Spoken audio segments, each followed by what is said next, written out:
اعوذ باللہ السمیع العلیم من الشیطان الرجیم بسم اللہ الرحمن الرحیم الحمد للہ رب العالمین وصلی اللہ وسلم علی النبی الکریم رب اشرح لی صدری ویسر لی امری واحلل عقدۃ من لسانی یفقہوا قولی رب زدنی علما اللہم وفقنا لما تحب وترضى مالک الملک رب الکریم کے فضل و توفیق سے آج بتاریخ 13 دسمبر 2014 مطابق سفر 1436 ہجری بروز ہفتہ ابھی نماز فجر میں سلسلہ وار سورہ طٰہٰ کی جن آیات کی تلاوت کی گئی۔ آج کا درس انہی آیات میں سے آیت نمبر 90 پر مشتمل ہے۔ اس سے پہلے سیدنا موسیٰ علیہ السلام کا اور ان کی قوم کا اور سامری نے کس طرح ان کے قوم کو حضرت موسیٰ علیہ السلام کے غیاب میں بہکایا اور زیورات کو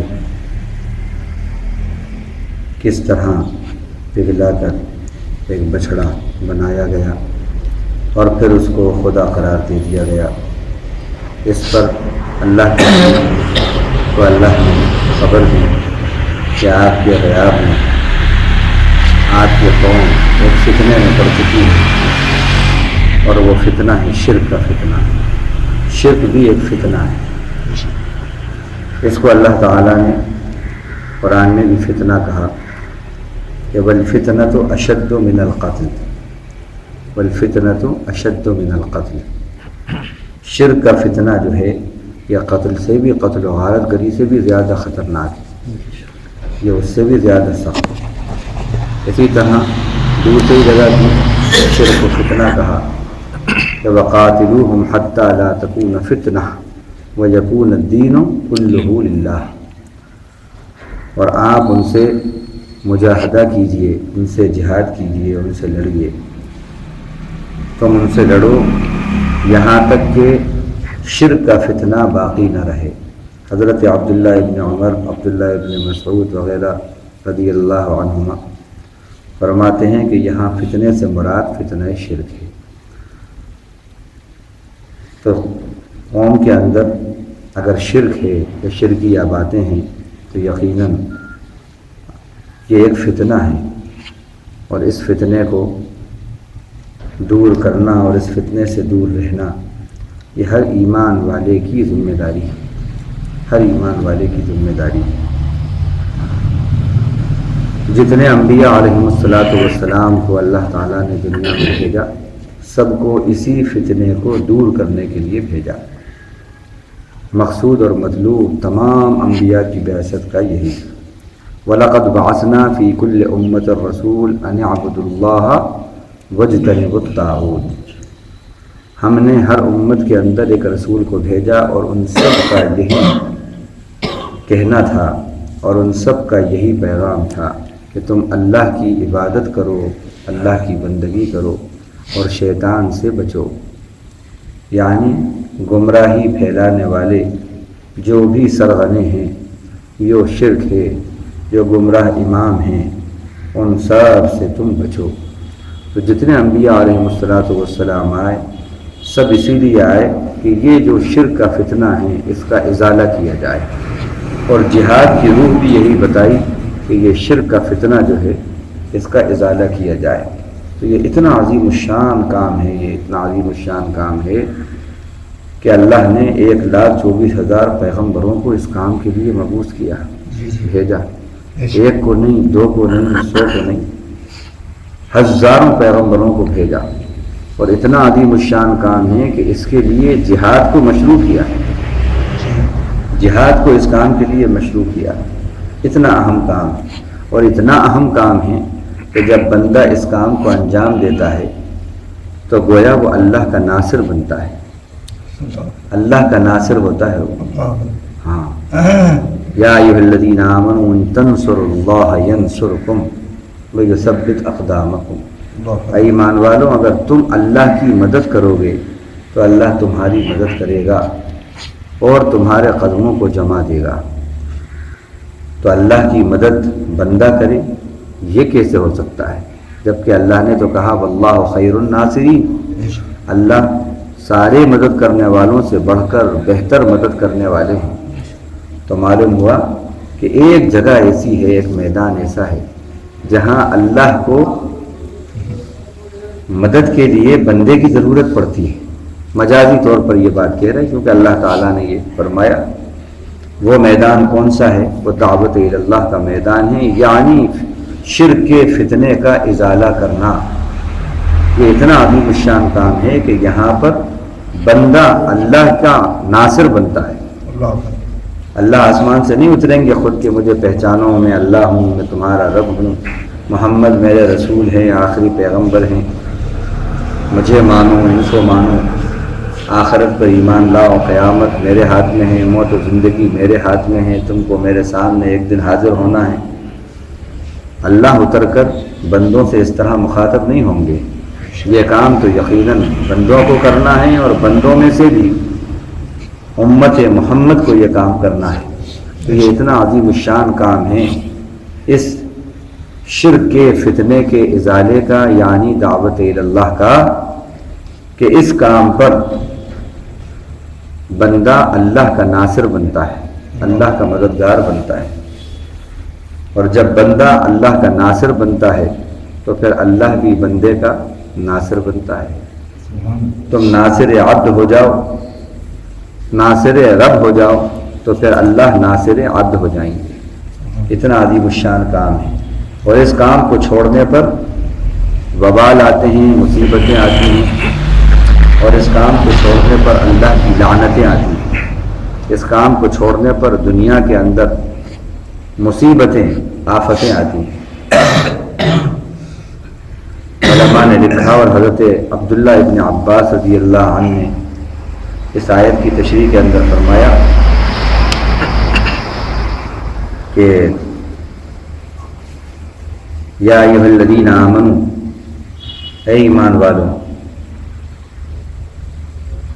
کہ اگر مال اور دولت تمہیں یہ زیادہ محبوب ہیں، اولاد زیادہ محبوب ہے، تمہارے فوج، تمہارے لشکر، تمہاری سواریاں تمہیں زیادہ محبوب ہیں، تو ان سب کے مقابلے میں اگر تمہیں جہاد اور اللہ کے راستے کے اندر اللہ کی بات محبوب نہیں ہے تو پھر فتربصوا حتی یأتی اللہ بأمرہ، پھر تم انتظار کرو، پھر انتظار کرو، ایک مصیبت کا انتظار کرو، یہاں تک کہ اللہ اپنا حکم لے آئے، اللہ حکم لے آئے۔ اب آپ سوچیے کہ آج یہ جو مصیبتیں اور آفتیں آ رہی ہیں، یہ کیوں آ رہی ہیں؟ اس کی وجہ کیا ہے؟ اس کی وجہ کیا ہے؟ اس کی وجہ ایک ہی ہے کہ ہم نے جو اہم کام ہیں، جو اللہ کا فریضہ ہے، جو اللہ کا حکم ہے، اس کو چھوڑ دیا ہے، اس کو ہم نے چھوڑ دیا ہے۔ کہ اگر تمہیں محبوب ہیں تمہاری اولاد، تمہارے مال و دولت، و مساکن ترضونہا احب الیکم من اللہ ورسولہ وجہاد فی سبیلہ فتربصوا حتی یأتی اللہ بأمرہ۔ اگر تمہیں یہ سب چیزیں پسند ہیں اللہ کے مقابلے میں اور اس کے رسول کے مقابلے میں اور جہاد کے مقابلے میں، تو پھر تم انتظار کرو۔ حضرت عبداللہ ابن عباس نے کہا کہ انتظار سے مراد کائے کا، مصیبتوں کا، بلاؤں کا، آفتوں کا، فتنوں کا انتظار۔ فتنہ ہے یہ، شرک کا فتنہ آج سب سے بڑا فتنہ ہے جو ہر طرف ہے۔ لیکن عجیب بات ہے کہ جو اتنا بڑا فتنہ ہے، جس کو ظلم عظیم بھی کہا، جس کو ظلم عظیم کہا، جس کو نجاست کہا، آج اتنے بڑے فتنے کی دور کرنے کی، اتنے بڑے ظلم کے دور کرنے کی ہمیں فکر ہی نہیں ہے۔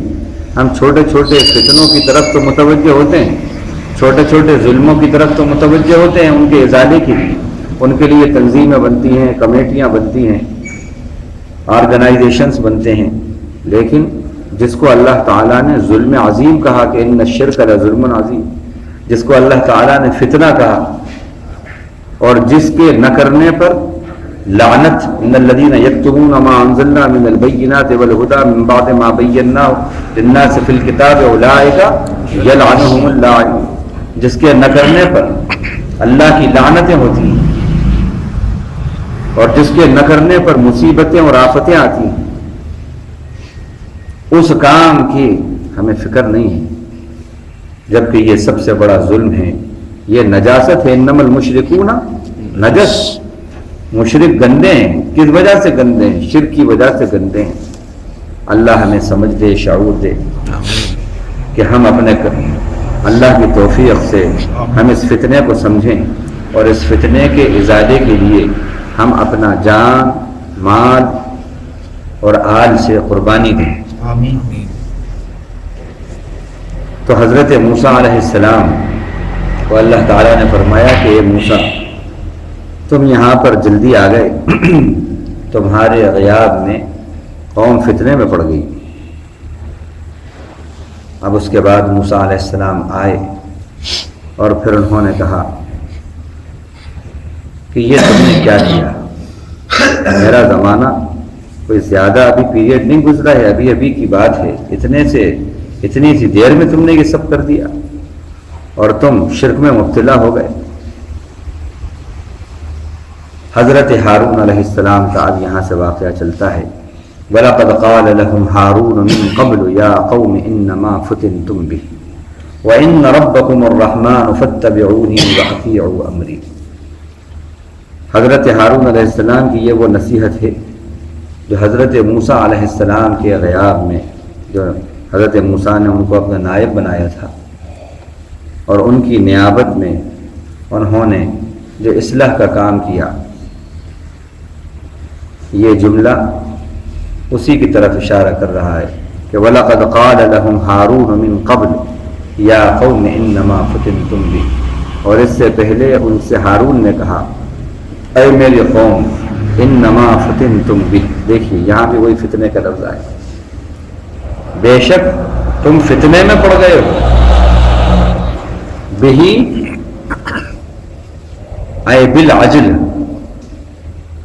اس کی وجہ سے، یعنی اس گائے کے بچھڑے کی وجہ سے، گائے کے بچھڑے کو نعوذ باللہ خدا سمجھ کر اور اس کو خدا قرار دے کر تم فتنے میں پڑ گئے ہو۔ وَإِنَّ رَبَّكُمُ الرَّحْمَنُ، اور بے شک تمہارا پروردگار بہت مہربان ہے، بہت مہربان ہے۔ فَاتَّبِعُونِي، تم میری اتباع کرو، میری پیروی کرو۔ کیا پیروی ہے نبی کی؟ نبی یہی کہتے ہیں کہ شرک سے بچ جاؤ، شرک کو چھوڑ دو، یہ جو فتنہ ہے، یہ شرک کا جو فتنہ ہے اس کو چھوڑ دو۔ اگر تم نے شرک کیا، زندگی میں شرک آیا تو زندگی میں فتنے آئیں گے اور زندگی پر فتن ہو جائے گی۔ چنانچہ آپ دیکھ لو، جو آدمی بھی شرک میں مبتلا ہے 1000 فتنوں میں پڑا ہوا ہے، 1000 فتنوں میں، توہمات کا فتنہ، بزدلی کا فتنہ، آفتوں کا فتنہ، مصیبتوں کا فتنہ، اور خوف اور ڈر کا فتنہ، کتنے فتنوں کے اندر وہ مبتلا ہے، بے سکونی کا فتنہ، یہ سب آفتیں ہی تو ہیں، یہ سب آفتیں ہیں کہ ایک شخص جو کہ بڑا وزیر ہے، وزارت کا عہدہ اسے مل چکا ہے، لیکن ابھی اپنا آفس جوائن نہیں کرتا۔ کیا وجہ ہے؟ جہاں میری رہائش ہے، جو اس کو بہترین بنگلہ اور جو رہائش ملی ہے، وہاں پر نہیں جاتا۔ کیوں؟ اس لیے کہ وہ کہتا ہے کہ یہ واسطوں کے خلاف ہے، اس میں سورہ دیوتا کی روشنی ایسے ایسے نہیں آ رہی، اس لیے یہ ہمارے لیے بڑا اشبھ ہے۔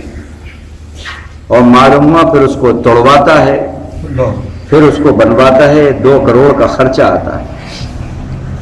جب آدمی اس بڑے فتنے میں شرک میں مبتلا ہوتا ہے تو پھر کتنے فتنوں میں پڑتا ہے، پیسہ بھی برباد، وقت بھی برباد، ہاں، اور پھر ذہنی الجھنیں الگ، پریشانیاں الگ، اور عوام کا نقصان الگ، اور پھر ان سب کا بوجھ عوام کی جیب پر پڑتا ہے۔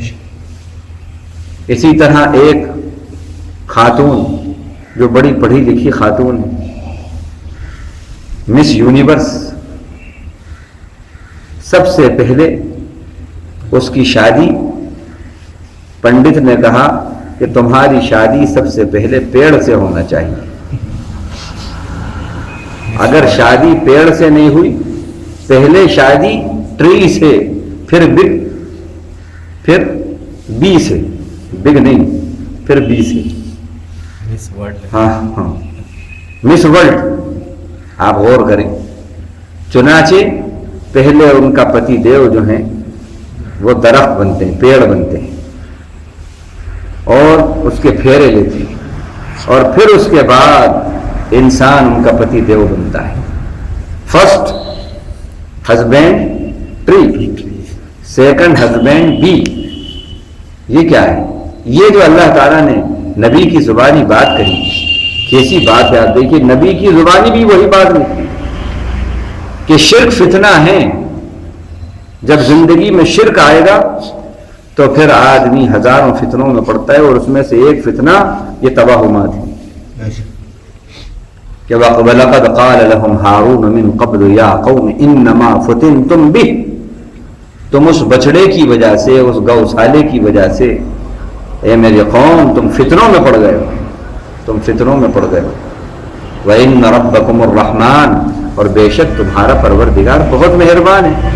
یعنی تم نے اتنا بڑا ظلم کیا ہے، اتنا بڑا جرم کیا ہے کہ شرک کیا، یعنی اس کے ساتھ مخلوق کو کر دیا تم نے، یہ بہت بڑا ظلم ہے، بڑا گناہ ہے۔ لیکن وہ ایسے کریم اور رحیم ہیں کہ اگر ان سے توبہ کرو گے تو ان کو رحمان بھی پاؤ گے، رحیم بھی پاؤ گے۔ وَإِنَّ رَبَّكُمُ الرَّحْمَنُ، بے شک تمہارا پالنہار بہت مہربان۔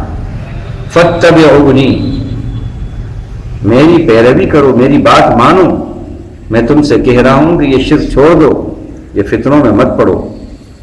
وَأَطِيعُوا أَمْرِي، اور میرے حکم کی بات، میرے حکم کو مانو۔ اتبعونی کے معنی میرے پیچھے چلو، اور اطیعوا اطاعت کرو، بات مانو۔ اتباع اور اطاعت دونوں میں تھوڑا سا فرق ہے۔ اتباع یتبع، اتباع کے معنی عربی کے اندر آتے ہیں پیچھے پیچھے چلنا۔ متبع فالوور کو بولتے ہیں، جو پیچھے چلتا ہے، اتباع کرنے والا۔ اور مطیع، اطاعت، اس کے معنی کیا ہے؟ بات کو ماننا، بات کو ماننا۔ تو نبی کی دو باتیں ہونا چاہیے، نبی کی اتباع بھی ضروری ہے اور نبی کی اطاعت بھی ضروری ہے۔ یہ دونوں چیزیں ضروری ہیں، اتباع اور اطاعت۔ اللہ تعالیٰ نے دونوں باتیں مختلف انداز سے قرآن میں کہی ہیں۔ نبی کے لیے بھی ہم کو جو حکم دیا، کہیں پر اتباع کا حکم ہے، کہیں پر اطاعت کا حکم ہے۔ فرمایا قُلْ إِن كُنتُمْ تُحِبُّونَ اللَّهَ فَاتَّبِعُونِي يُحْبِبْكُمُ اللَّهُ وَيَغْفِرْ لَكُمْ ذُنُوبَكُمْ۔ آپ فرما دیجئے اگر تم اللہ سے محبت کرتے ہو اور اللہ سے محبت چاہتے ہو تو تم میرے پیچھے چلو، یعنی میری پیروی کرو، میرے فالوور بنو۔ اور جب کوئی شخص کسی کا فالوور بنتا ہے تو اس کا مطلب کیا ہوتا ہے کہ اس نے کسی کو اپنا لیڈر بنایا۔ تو اتباع کے معنی پیچھے چلنا۔ اس کا فائدہ کیا ہوگا؟ دو فائدے ہوں گے تمہیں۔ پہلا فائدہ یہ ہوگا کہ یحببکم اللہ، اللہ تم سے محبت کریں گے۔ نبی کے پیچھے چلو گے، نبی کی اتباع کرو گے، اللہ تم سے محبت کریں گے۔ دوسرا فائدہ وَيَغْفِرْ لَكُمْ ذُنُوبَكُمْ، تمہارے لیے تمہارے گناہوں کو بخش دیں گے اللہ۔ تو یہاں اتباع کا لفظ کہا۔ دوسری جگہ فرمایا ان تطیعوہ تہتدوا، اگر تم ان کا کہنا مانو گے تو ہدایت پا جاؤ گے۔ اطاعت میں ہدایت ہے، اتباع میں محبت ہے اور گناہوں کی بخشش ہے. نبی کے پیچھے چلو یعنی نبی کو ہر چیز میں آگے رکھو. آج مسجد میں آئے ہیں تو بس یہاں تو نبی لگتا ہے کہ آگے ہیں, اس کے بعد گھر میں ہیں, دکان میں ہیں, بازار میں ہیں, شادی بیاہ میں ہیں, شادی کا موقع ہے, خوشی کے موقع ہیں, مختلف تقریبات ہیں, تو اس میں کہاں ہے نبی؟ نبی آگے ہیں کہ آپ آگے ہیں؟ کون آگے رہتا ہے؟ آپ کی مرضی آگے رہتی ہے کہ نبی آگے رہتے ہیں؟ آپ جائزہ لیں. وہاں تو نبی مقتدی بن جاتے ہیں, وہاں نبی مقتدی ہیں, اور جو قوم نبی کو مقتدی بنائے تو پھر وہ کامیاب کیسے ہوگی؟ کامیاب ہو ہی نہیں سکتی, ہو ہی نہیں سکتی. نبی کو آگے رکھو, نبی کے پیچھے چلو. اور خدا نخواستہ اگر اپنی زندگی کے کاموں میں نبی کو آگے نہیں رکھا تو پھر کیا ہوگا؟ اعمال کی سب اکارت, سب اعمال اکارت, صدقے خیرات اکارت, حج عمرے اکارت, بڑے بڑے وظیفے اکارت, لال پیلے ہرے دسترخوان اکارت, سب اکارت. یہ میں نہیں کہہ رہا, قرآن سے دلیل دیتا ہوں. سورہ حجرات 49 نمبر کی سورت ہے, 26 پارے میں آئی ہے. اس کی پہلی آیت میں اللہ کیا فرما رہے ہیں؟ یا ایھا الذین آمنوا لا تقدموا بین یدی اللہ ورسولہ واتقوا اللہ ان اللہ سمیع علیم. کیا کہا اللہ؟ اے ایمان والوں, اللہ رسول کے آگے نہیں بڑھنا. کیا مطلب ہے؟ اللہ رسول کے آگے نہیں بڑھنا. کون بڑھ سکتا ہے آگے؟ اللہ رسول کے آگے نہیں بڑھا کرو. مطلب کیا ہے؟ مطلب یہ ہے کہ ان کے حکم کی خلاف ورزی مت کرو, ان کے حکم پہ, ان کی مرضی پر اپنی مرضی کو نہیں چلاؤ. ان کی مرضی کو آگے, اپنی مرضی کو پیچھے.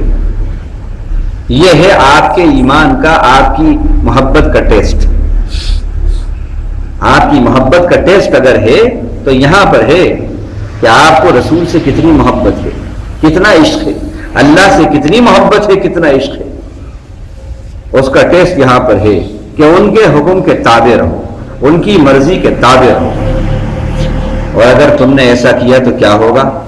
تو فرمایا آگے, یا ایھا الذین آمنوا لا ترفعوا اصواتکم فوق صوت النبی ولا تجہروا له بالقول کجہر بعضکم لبعض ان تحبط اعمالکم وانتم لا تشعرون. او ایمان والوں, اپنی آوازوں کو نبی کی آواز پہ بلند مت کرو, اور جیسے آپس میں ایک دوسرے سے بلند آواز سے بولتے ہو ایسے ان سے مت بولو, وگرنہ کیا ہوگا؟ ان تحبط اعمالکم, تمہارے اعمال اکارت ہو جائیں گے, اور اس طرح ہوں گے کہ وانتم لا تشعرون, تمہیں احساس بھی نہیں ہوگا. دیکھا, اللہ اور رسول سے آگے اپنی مرضی کو رکھنے میں کیا نقصان ہے؟ اعمال کا حق, اعمال اکارت ہے, اکارت ہے. اطیعوا اللہ ورسولہ ولا تبطلوا اعمالکم. فرمایا یا ایھا الذین آمنوا اطیعوا اللہ والرسول, او ایمان والو اللہ کی اور رسول کی اطاعت کرو. ولا تبطلوا اعمالکم, اپنے اعمال کو اکارت مت کرو. کیا مطلب ہوا؟ یعنی اللہ اور رسول کی بات کو نہیں مانی تو سارے اعمال اکارت, سارے ہمالیہ کے برابر بھی صدقہ خیرات سب اکارت, سب اکارت. تو ایک ہے اتباع, ایک ہے اطاعت, دونوں باتیں ہونا چاہیے. نبی کو آگے بھی رکھنا اور آگے رکھ کے خالی بس آگے نہیں رکھنا, یہ کرنا ہے, یہ آگے رکھنا, لیکن ذرا اطاعت بھی کرنا, اطاعت بھی کرنا. خالی جو ہیں فنگر ٹپس کے اوپر اور ہونٹوں کے کناروں پر اور آنکھوں کی پلکوں پر ہی نہیں رکھنا نبی کو, بلکہ ہونٹوں سے دل میں اتارنا, آنکھوں کی پلکوں سے دماغ میں اتارنا. یہ ہے اطاعت, یہ ہے اطاعت. اذان ہو رہی ہے اشہد ان محمد رسول اللہ, اظہار محبت ہوا. اب کہا ذرا اظہار اطاعت کیجیے, آئیے مسجد آئیے. آپ کا تو زیادہ حق ہے کیونکہ مسجد میں دکان ہے آپ کی. دن بھر میں ایک بار اور دو بار تو ماشاءاللہ مسجد میں بڑی اور چھوٹی حاجت کے لیے آتے ہیں آپ, اور وہ اس لیے ہاں تھا 5,000 کرایہ دیتے ہیں ہم, تو اب ہمارا حق ہے. مؤذن صاحب ایک چابی ہمیں بھی دیجیے. چابی اسپیشل بنواتے ہیں, چابی ہے ان کے پاس مسجد کی. کائی کے لیے ہے وہ چابی, کائی کے لیے ہے؟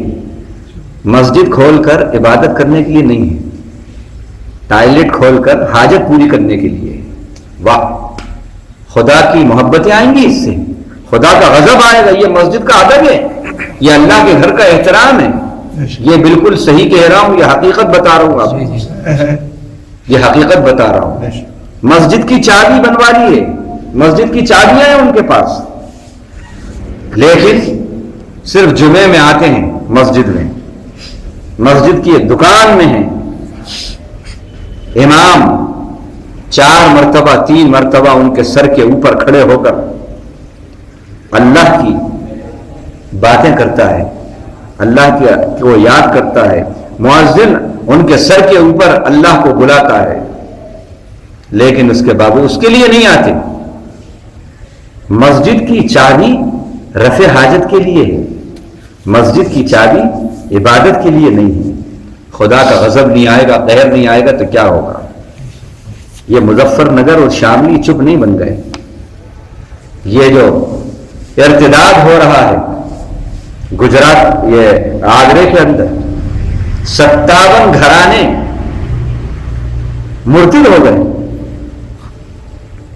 بھلے ہی وہ لالچ دے کے ہوئے, کسی بھی طرح ہوئے, اور پھر بعد میں انہوں نے کہا کہ نہیں, ہمیں ڈرایا گیا, دھمکایا گیا, آدھار کارڈ کا کی لالچ دی گئی, 1 لاکھ روپئے کی لالچ دی گئی, اور ہم تو ایسا کرنے والے نہیں تھے, لیکن ہمیں دھمکی دی گئی. اگر چلیے مان بھی لیا جائے کہ وہ بعد میں پھر رجوع ہو گئے, لیکن آپ یہ نہ سمجھو کہ یہ کام نہیں ہو رہا. یہ تو خبر آ گئی, گاؤں کھیڑوں میں یہ کام شروع ہو چکا ہے. ابھی تک قادیانیت اور عیسائیت, ابھی تک قادیانیت اور عیسائیت کے خطرے اور فتنے زیادہ لگ رہے تھے. اب جب سے پاور ملا ہے تو اب خطرہ ہندو مت کا بھی بڑھ گیا ہے, بڑھ گیا ہے. مرتد ہو رہے ہیں لوگ. ایسی بستیاں جو غریب بستیاں ہیں ان کو یہ ٹارگٹ بناتے ہیں. ایک شخص جو وہاں کا پریسیڈنٹ ہے ان 3 تنظیموں کا, جنہوں نے مل کر یہ کام کیا, اس کا خط جو ہے وہ منظر عام پر آیا. پارلیمنٹ میں اس کو باقاعدہ انہوں نے اٹھایا.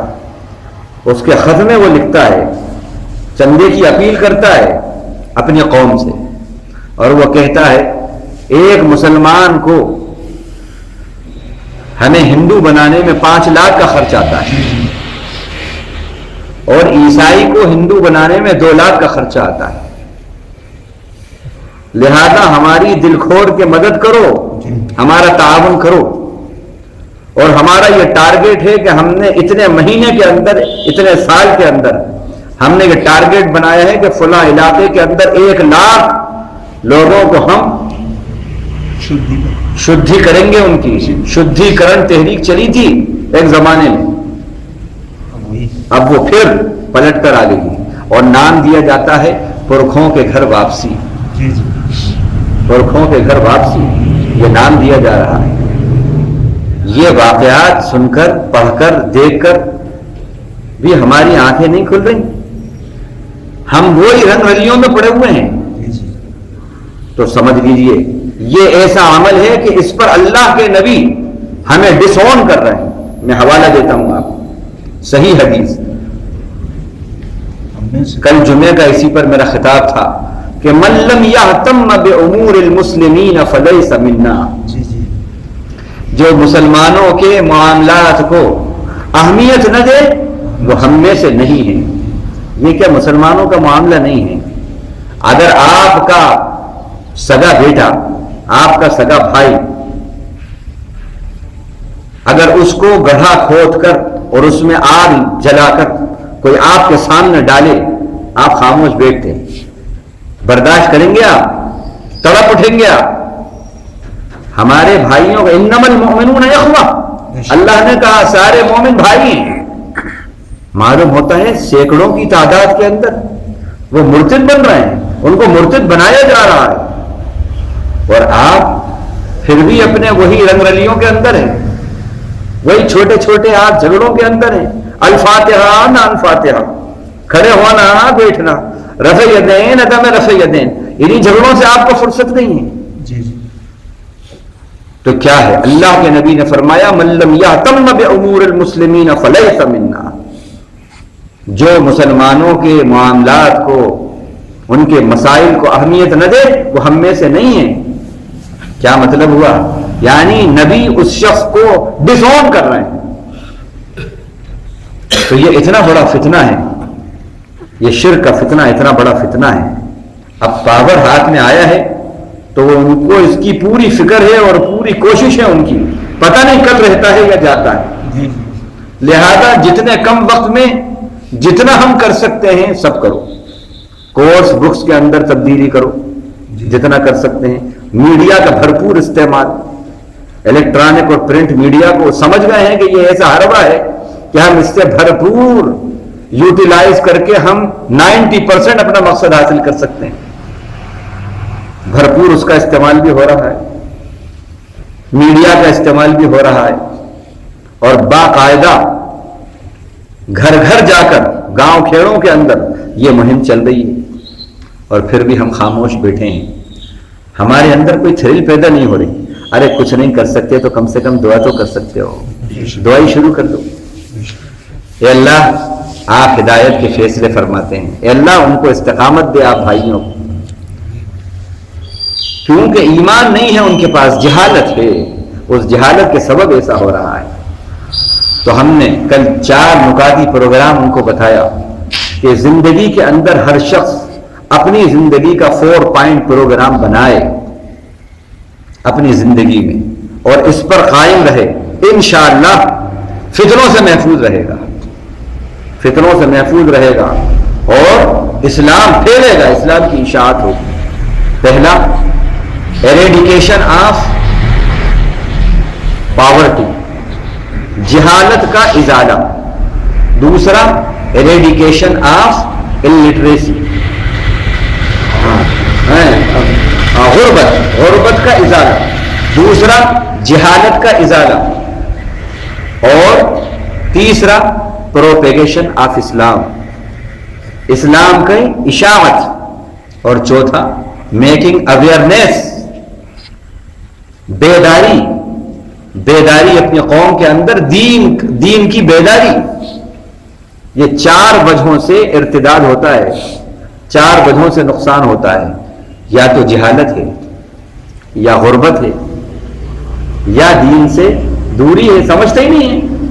مسلمان تو ہیں، ڈگریاں بھی ہیں ان کے پاس، لیکن دین سے دوری ہے. اور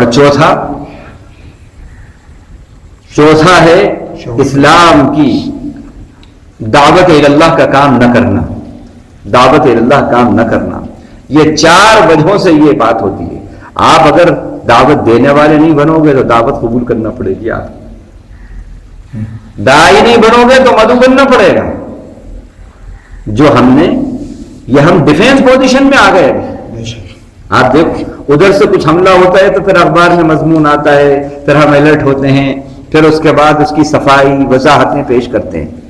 نہیں، اللہ کے نبی کی یہ سنت ہے کہ آپ کو خبر ملی کہ شام کا جو بادشاہ ہے وہ روم کے بادشاہ سے مل کر اس کی فوجوں سے مدد لے کر مدینے پہ حملہ کرنے والا ہے. آپ کو خبر ملی. آپ صلی اللہ علیہ وسلم کو جیسے ہی خبر ملی آپ نے فوراً اعلان کر دیا کہ چلنا ہے. اقدام، ان کے اقدام سے پہلے نبی نے اقدام کیا. اور تبوک، غزوہ تبوک جو ہوا ہے، ایسا نہیں ادھر سے آئے تو پھر آپ بھی نکلے. ہاں یہ خبر ملی ہے، اقدامی جہاد، یہ اقدامی جہاد ہے، یہ اقدام ہے. اس سے پہلے کہ باطل ابھی جو پودا ہے چھوٹا سا، وہ پودا تناور درخت بنے، ببول کا درخت، ببول کا پودا تناور درخت بنے، وہیں اس کا خاتمہ. یہ سنت حبیب ہے، سنت حبیب ہے. آپ صلی اللہ علیہ وسلم نے اعلان کیا اور 13,000 کے ساتھ مسلمانوں کے ساتھ غزوہ تبوک کے لیے نکل گئے. کیا اثر ہوا؟ نہیں ختم ہو گیا، نہیں ختم ہو گیا. اسی طرح آپ کی اور بھی اس طرح کی باتیں ہیں، اور بھی ایسی جنگیں ہیں کہ آپ کو خبر ملی ہے اقدامی جنگ کیا، اقدامی جنگ کیا. تو آج ہم جو ہیں ڈیفینس پوزیشن میں ہیں، ڈیفینس پوزیشن میں ہیں. افینس پوزیشن میں ہم نہیں ہیں، نہیں، ڈیفینس پوزیشن میں نہیں. دعوت اللہ سے آپ اقدامی پوزیشن میں آتے ہیں. اقدامی پوزیشن نہیں ہے آپ کی، دفاعی پوزیشن میں ہیں آپ. اور جب تک دفاعی پوزیشن میں رہو گے حملے ہوتے رہیں گے، حملے ہوتے رہیں گے، حملے ہوتے رہیں گے. اقدامی پوزیشن میں آؤ. گھر کے سامنے آپ کے گندے پانی کا گڑھا ہے اور ٹریفک آ رہا ہے جا رہا ہے. اب اس کے ازالے کی 2 طریقے ہیں. ایک طریقہ تو یہ ہے کہ گڑھے کو پور دو، گڑھے کو پور دو، گندگی ختم ہو جائے گی. ٹریفک جاتا ہے تو اس کی گندگی آپ کے دروازے پر، آپ کے گھر پر آتی ہے، آپ کا گھر گندا ہو رہا ہے. اب آپ نے گندگی کے ازالے کی کوشش اس طرح کی کہ گڑھے کو پور دیا، ختم، گندگی ختم. دوسرا طریقہ اس کے ازالے کا یہ ہے، ایک شخص کو آپ مقرر کریں اور اس کو بٹھا دیں دروازے پر. جیسا ہی گندگی آئے میرے دروازے پر، بس تو صاف کرتا رہے، تو پوچھتا رہے، بس تیرا کام یہ ہے. جو تو دیکھے گندگی آ گئی اس کو صاف کر. یہ بھی ایک طریقہ ہے. آپ مجھے بتاؤ ان دونوں ازالوں کے طریقے میں کون سا عقل مندی کا طریقہ ہے؟ پہلا طریقہ اقدامی طریقہ ہے، دوسرا طریقہ دفاعی طریقہ ہے. آج ہمارا حال یہی ہے. شرک کا گڑھا جس کو فتنہ کہا، جس کو نجاست کہا، قرآن مجید نے نجس کہا. شرک نجس ہے، مشرک نجس ہیں، فتنہ ہے، جہالت ہے. اس گڑھے میں کتنی گندگیاں بھری ہیں، شرک کے گڑھے میں کتنی گندگیاں ہیں. جیسے نالی کے اندر ایک ہی گندگی نہیں ہوتی، ایک قسم کی، کئی قسم کی گندگیاں ہوتی ہیں اس میں جمع. اسی طرح شرک کا یہ جو بڑا نالا ہے، اس کے اندر بھی کئی قسم کی گندگیاں ہیں، کئی ملغوبے ہیں اس میں. جہالت کی گندگی ہے، فتنوں کی گندگی ہے، مصیبتوں کی گندگی ہے، توہمات کی گندگی ہے. ہاں، کتنی گندگیاں اس میں ہیں. لیکن ہمارا حال کیا ہے کہ ہم اس کو تو نہیں وہ کر رہے. اس کے جو مصیبتیں آتی ہیں بس اس سے مضامین آ گئے، کوئی اس طرح ہو گیا، کوئی جلسہ بھی کرا تو اپنے ہی لوگوں میں، بس وہاں تک پہنچ ہی نہیں رہے. ارے اس کو پر کر دو اس گڑھے. اور یہ پر کیسے ہوگا؟ پروپیگیشن آف اسلام، دفاع، دعوت اللہ. غیر مسلم بھائیوں کے اندر پہنچ جاؤ، دعوت دو، دعوت کو کرو. یہ 4 وجہوں سے مصیبتیں آتی ہیں. یہ ارتداد ان 4 وجہوں میں سے کوئی ایک وجہ ہوتی ہے. وہ غریب تھے جہاں پر انہوں نے یہ کیا، وہ غریب بستی. اس سے پہلے شدی سنگٹن کی جو تحریک اٹھی تھی، شدی سنگٹن کی تحریک، اس زمانے میں انگریز کا بالکل وہ زمانہ تھا جب وہ جا رہا ہے تو ڈیوائڈ اینڈ رول کی پالیسی اس نے اپنائی. اور اس کے پیچھے بھی یہ جو ارتداد ہو رہا ہے، اس کے پیچھے بھی بڑی زبردست پلاننگ ہے، بڑے منصوبے ہیں. اس میں انکل سام شامل ہیں. ہاں، اس میں وہ شامل ہیں.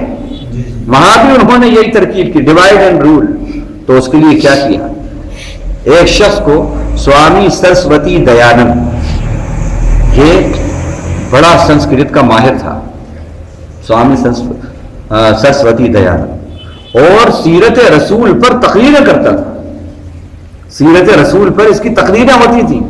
اللہ کے رسول صلی اللہ علیہ وسلم کی تعریف میں ایک ایک گھنٹہ 2 گھنٹے بولتا تھا، آپ کی سیرت بیان کرتا تھا، اور اتنا مسلمانوں میں مقبول تھا کہ اس کو بلا کر ایک مرتبہ جامع مسجد دہلی کے اندر سیرت پہ تقریر کرائی.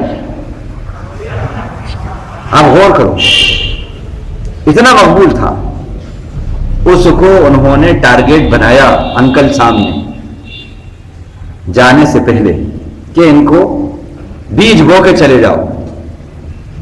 اس سے کہا کہ ہم جا رہے ہیں، اب ہم چلے جائیں گے اور ہمیں ایسا وہ ہے کہ ہم یہاں سے ہماری حکومت ختم ہو جائے گی، تو تم کیا کرو گے، کیسے چلاؤ گے؟ ان کا ہم حکومت چلائیں گے. اور ان کہا کہ نہیں، تم نہیں چلا سکتے، تمہیں حکومت کرنا نہیں آتا، حکومت مسلمانوں کو آتا ہے کرنا. اب دیکھیے ایسی باتیں کہہ کر اس کو برگلایا، اور پھر نتیجہ یہ ہوا کہ اسی کو اگینسٹ میں اٹھایا اور شدی سنگٹن کی تحریک جو ہے قائم ہوئی، اسی نے قائم کری. یہ ایک چال چلی. کیا چال تھی؟ شدی سنگٹن کیا ہے؟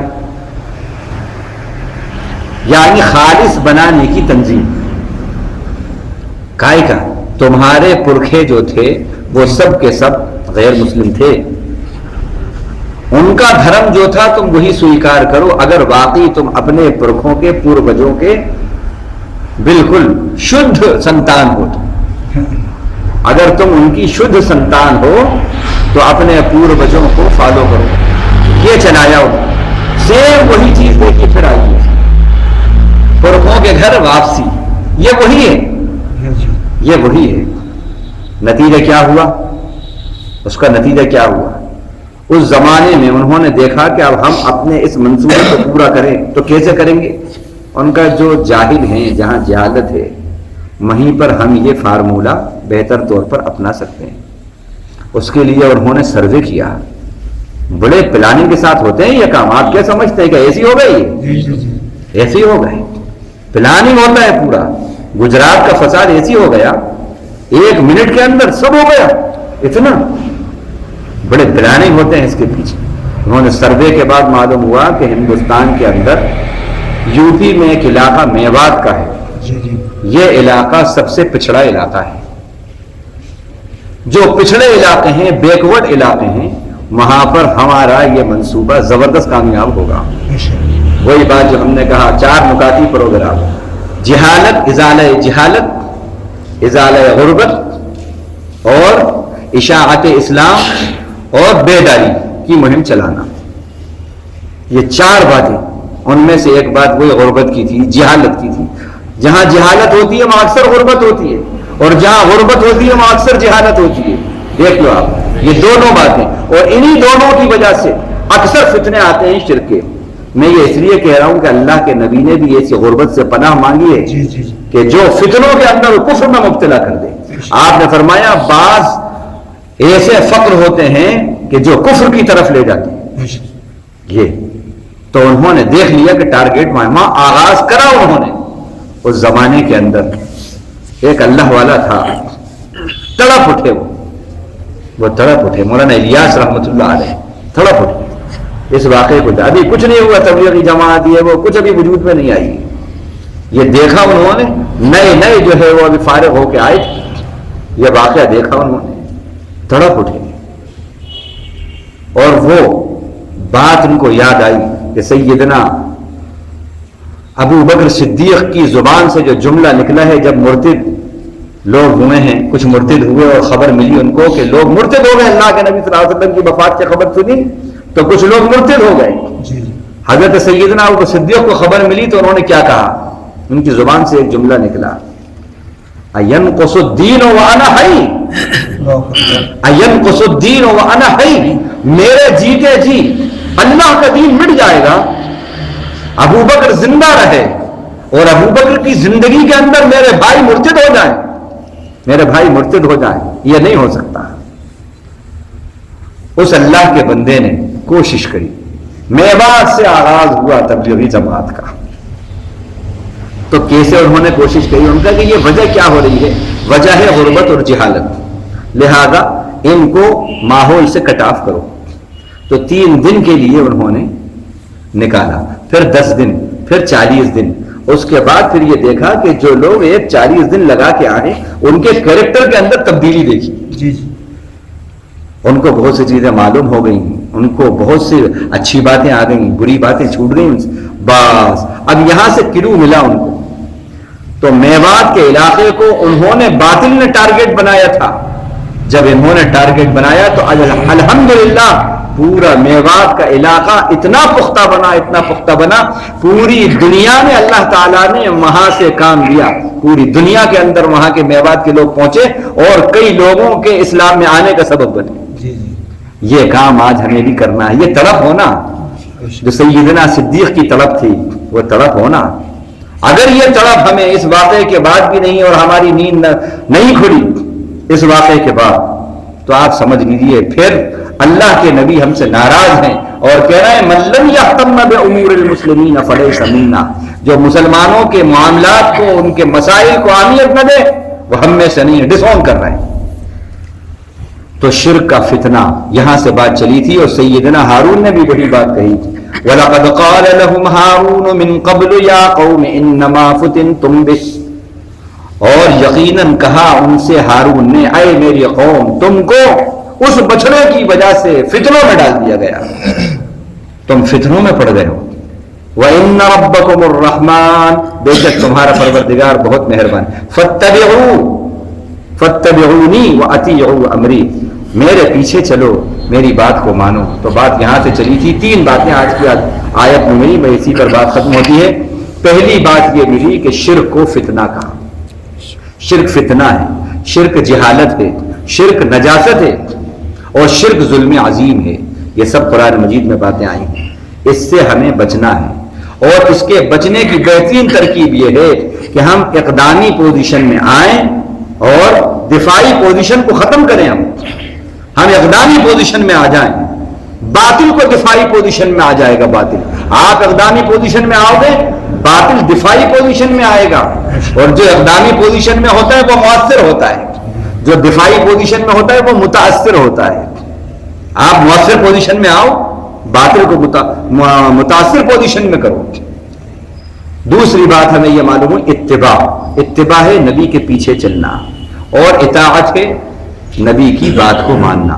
تو نبی کے پیچھے چلنا یعنی ہر بات میں نبی آگے، ہمارے لیڈر نبی ہے، اور پھر اس لیڈر کی جو بات ہمیں مل رہی ہے، جو آرڈر مل رہا ہے، ہمیں ہر حال میں ماننا ہے.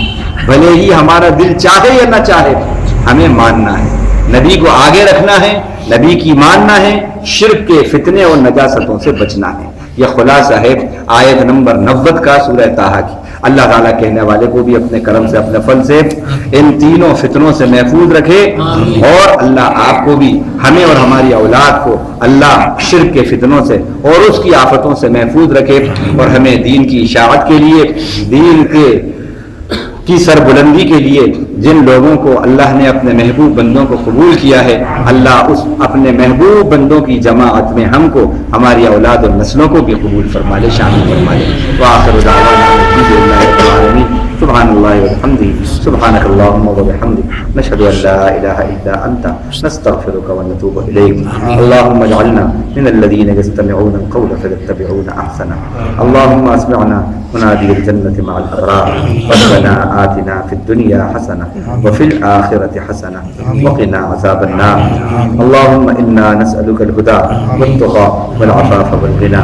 ربنا تقبل منا إنك أنت السميع العليم وتب علينا إنك أنت التواب الرحيم. صلى الله تعالى على خير خلقه محمد وآله وصحبه أجمعين. آمين والحمد لله. اللهم ارحمني بالقرآن واجعله لي إماما ونورا وهدى ورحمة.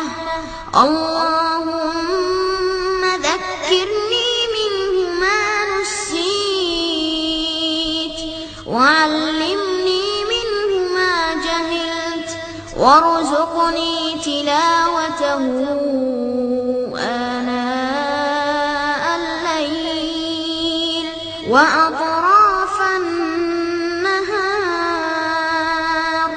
واجعله لي حجة يا رب العالمين.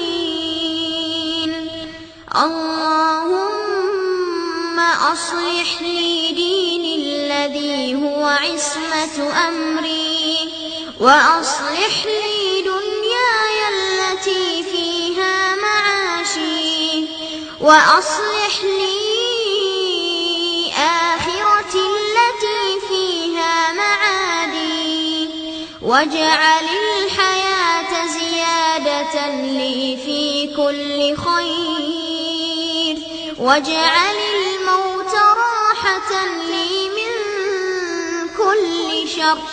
اللهم اجعل خير عمري آخرة، وخير عملي خواتمة، وخير أيامي يوم ألقاك، وخير أيامي يوم ألقاك فيه.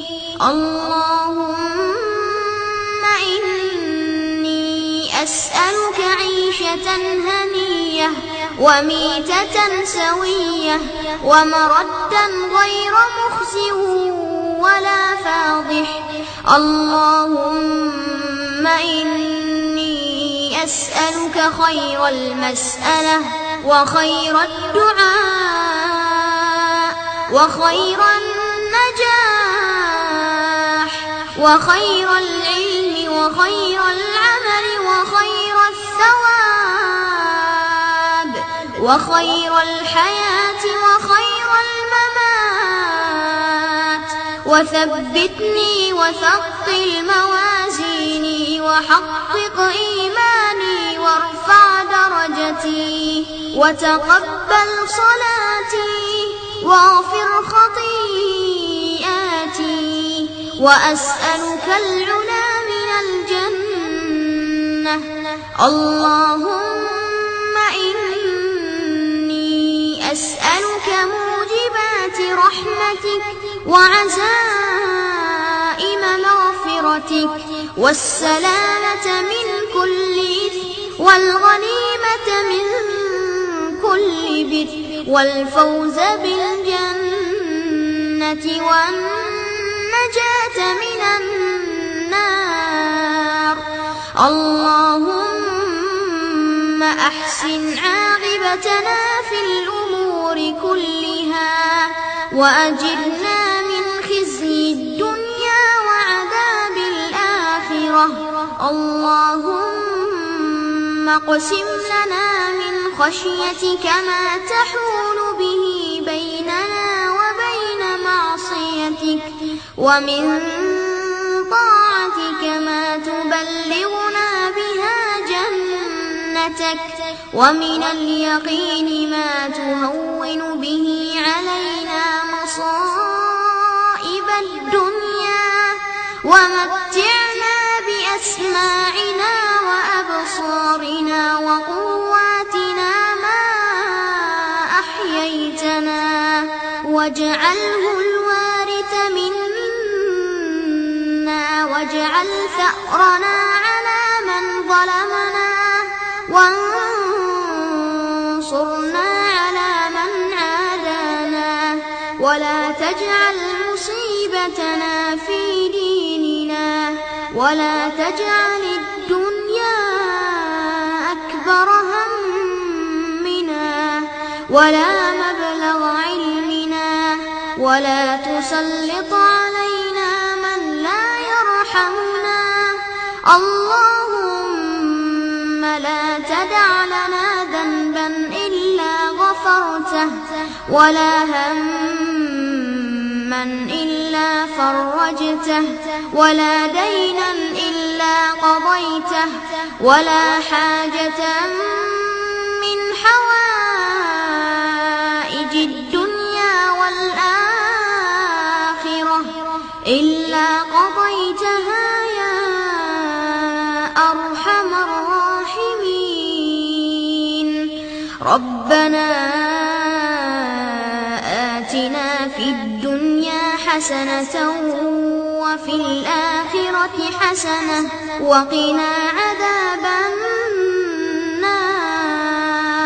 وصل اللهم على نبينا محمد وعلى آله وصحبه أجمعين.